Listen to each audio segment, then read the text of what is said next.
Hello అండి. పొద్దున ప్రశ్న అడిగాను కదా!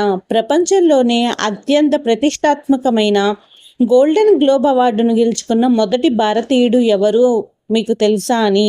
దానికి ఆన్సర్ ఏమిటంటే, ఆ ఆస్కార్ స్థాయి రికార్డును సాధించింది మరెవరో కాదు, మన మ్యూజిక్ విజార్డ్ ఏఆర్ రెహమాన్ గారు.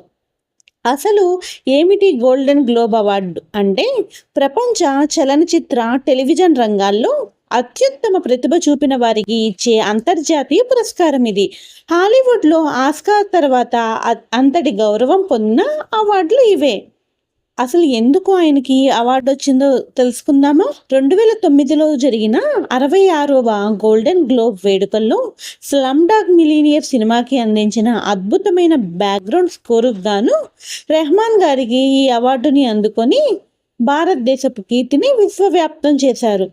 ఈ ఒక్క సినిమాతోనే ఆయన గోల్డెన్ గ్లోబ్‌తో పాటు 2 ఆస్కార్లు, 2 గ్రామీ అవార్డులు, అలాగే 2 బాఫ్టా అవార్డులు కూడా గెలుచుకొని చరిత్ర సృష్టించారు.